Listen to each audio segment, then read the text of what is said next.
Hello बच्चों। तो चलिए हम अपना क्वेश्चन डिस्कस करते हैं।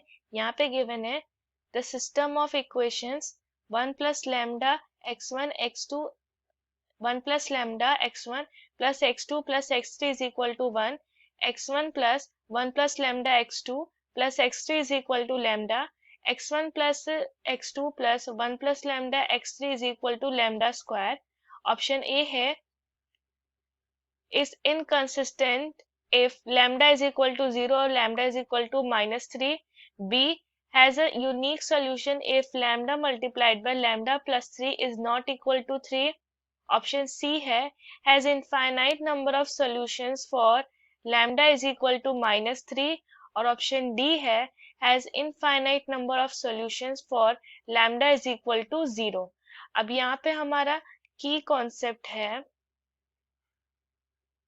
मान लीजिए हमारे पास तीन इक्वेशंस है a1x प्लस b1x प्लस ये b1y, यहाँ c1z is equal to d1, a2x plus b2y plus c2z is equal to d2। Next है a3x plus b3y plus c3z is equal to d3। अब यहाँ पे डेल्टा है हमारा, यहाँ पे हम सारे कोफिशिएंट्स को डिटर्मिनेंट फॉर्म में लिखते हैं। सो a1 a2 a3, यहाँ पे सारे b1 b2 b3, यहाँ पे z के कोफिशिएंट्स c1 c2 c3। अब डेल्टा x होता है हमारा, यहाँ पे होगा d1 d2 d3, यहाँ पे होगा b1 b2 b3, यहाँ होगा c1 c2 c3, यहाँ delta y a1 a2 a3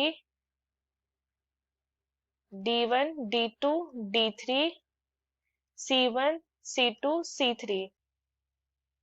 यहाँ पे डेल्टा z होगा a1 a2 a3 b1 b2 b3 d1 d2 d3। Now if delta is not equal to 0, then we can say that our system is consistent and has a unique solution. Now if delta is equal to 0, so first point, it may be consistent and it may not be consistent पे है। अगर delta 1 delta x delta y और delta z ये तीनों 0 हुआ, ये तीनों, तो हम कह सकते हैं कि जो हमारा सिस्टम है वो कंसिस्टेंट है and has infinite solution. Now second point में ये है कि at least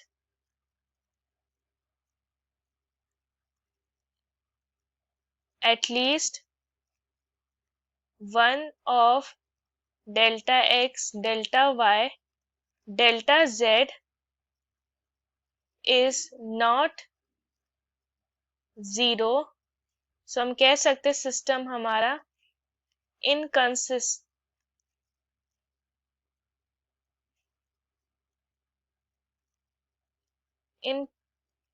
ये हमारा इनकंसिस्टेंट है।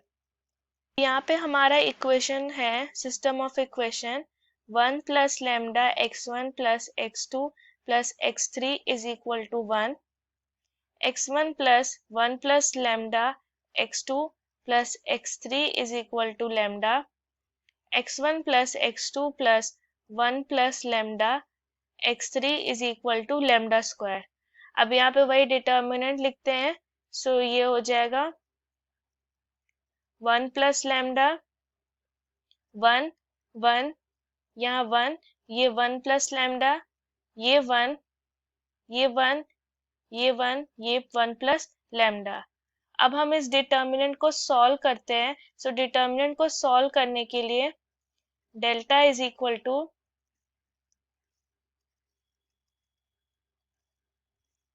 Delta is equal to, so ये जो पहला एलिमेंट है 1 प्लस लैम्डा, ये जिस भी रो कॉलम को बिलोंग करेगा उसके सारे एलिमेंट्स को छोड़ करके बाकी एलिमेंट्स को लिखते हैं। सो ये है 1 plus lambda, 1 1 1 plus lambda plus 1 multiplied bye ये भी एलिमेंट जिस रो और कॉलम में उसको छोड़ करके बाकी एलिमेंट्स को लिखते हैं। सो ये 1 प्लस लैम्डा, ये 1 फिर प्लस लास्ट भी ऐसे लिखेंगे 1 मल्टीप्लाइड बाय 1 1 1 प्लस लैम्डा 1। अब ये 2/2 के डिटर्मिनेंट को सॉल्व करने के लिए इन दोनों को मल्टीप्लाई करेंगे, फिर माइनस करेंगे इन दोनों के मल्टीप्लिकेशन से। So delta is equal to 1 plus lambda multiplied by 1 plus lambda का स्क्वायर माइनस 1 प्लस ये हो जाएगा 1 minus lambda plus 1 multiplied by 1 minus lambda. So अब ये हो जाएगा 1 plus lambda cube minus 1 plus lambda plus 1 minus 1 plus lambda plus 1 minus 1 plus lambda.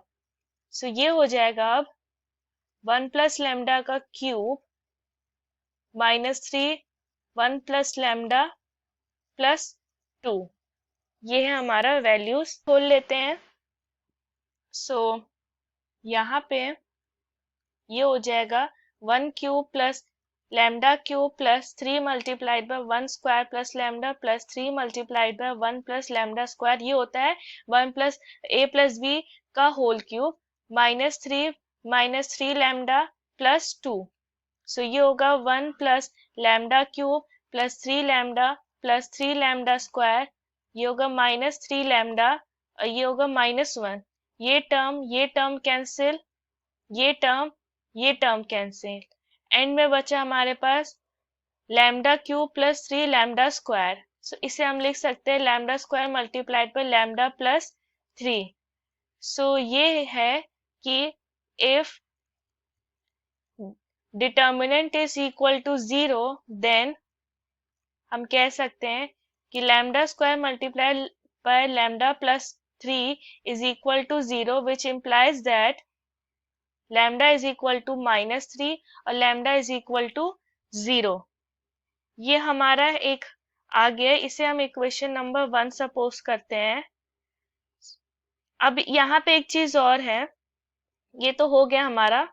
अगर मान लीजिए इफ यूनिक सोल्यूशन के लिए lambda is not equal to 0 then हम कह सकते हैं lambda square multiplied by 1 lambda plus 3 should not be equal to 0।